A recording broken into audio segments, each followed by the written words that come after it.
Voltamos. Você está no programa A Nossa Escola Dominical. Que oportunidade, meus irmãos, que nós temos de aprender o melhor de Deus. E você já sabe, na Escola Dominical tem mais de Deus. E que oportunidade que nós temos de aprender este melhor de Deus com um tema tão especial, Doutrinas Bíblicas, Fundamentos da Verdade.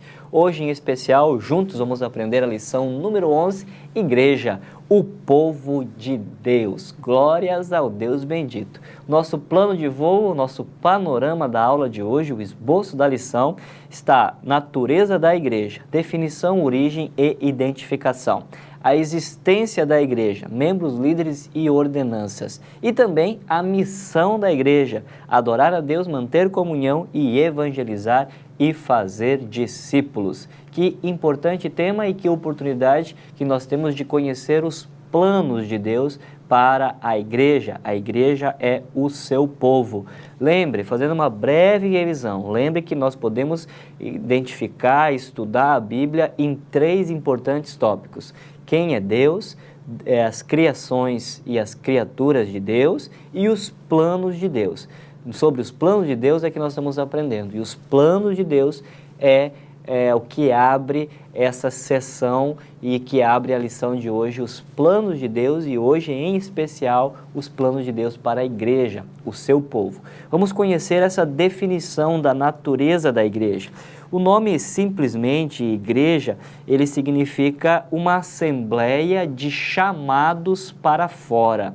Chamados para fora, chamados do mundo para fora do mundo, como seres separados, uma assembleia separada do mundo. Isso significa igreja. Quando nós olhamos para a igreja geral não se trata do edifício, embora nós temos muito o hábito de dizer, vou para a igreja. Onde você está? Eu estou aqui na igreja, vem aqui. Então, embora a gente fale isso, não é um termo correto. Eu estou aqui no edifício, estou aqui na congregação, estou aqui num local físico. Porque a igreja, ela não é física. A igreja, ela é espiritual, ela é formada pelo corpo de Cristo. Então, o corpo de Cristo é aqueles que aceitaram o Senhor Jesus como Salvador.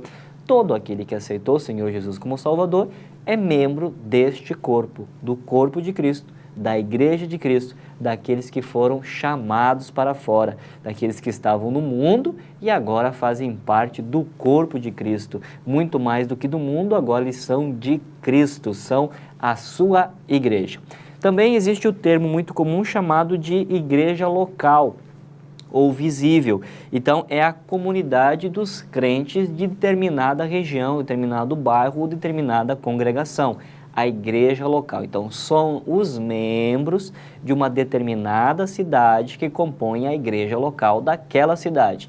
São os membros, aqueles que aceitaram Jesus, que congregam em um determinado templo, fazem parte da igreja local. Mas a igreja é o corpo de Cristo. E a igreja local é uma parte do corpo de Cristo, é uma parte do rebanho, é uma parte do povo de Deus que se reúne num determinado local ou numa determinada região, numa determinada cidade. A origem da igreja, ela nasceu no coração de Deus e nós podemos identificar ela já no Antigo Testamento, inclusive. Quando Abraão é chamado a sair da sua parentela e ir para um lugar, para uma terra onde ele indicaria, isso é uma identificação com a igreja, porque ele é chamado para fora. Da mesma forma, depois, anos mais tarde, mais de 400 anos mais tarde, quando o povo de Israel é chamado para fora do Egito. E aí nós conseguimos ver com mais clareza ainda que ele é chamado dessa escravidão, é chamado do pecado, é chamado da dor, é chamado da dureza, da lida do trabalho, é chamado para fora deste lugar, para uma terra prometida. A identificação na Bíblia, ela usa diversos símbolos para identificar a Igreja de Cristo. Entre eles, nós conhecemos que a Igreja de Cristo ela é o templo de Deus. Nós também conhecemos o corpo de Cristo, já falei sobre isso.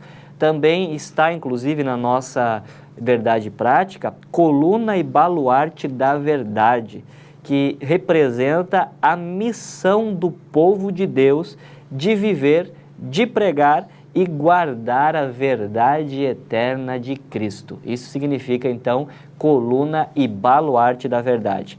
Também a igreja é conhecida como família de Deus. Então, você que faz parte da igreja, você que faz parte do corpo de Cristo, também é chamado de família, faz parte da família de Deus. Quando eu falar de corpo de Cristo, ou quando eu falar de família de Deus, eu estou usando sinônimos que identificam o mesmo resultado, o mesmo fim. Somos filhos de Deus, fomos abraçados pela salvação que há no Cristo Jesus e somos então a igreja de Cristo, somos o povo de Deus.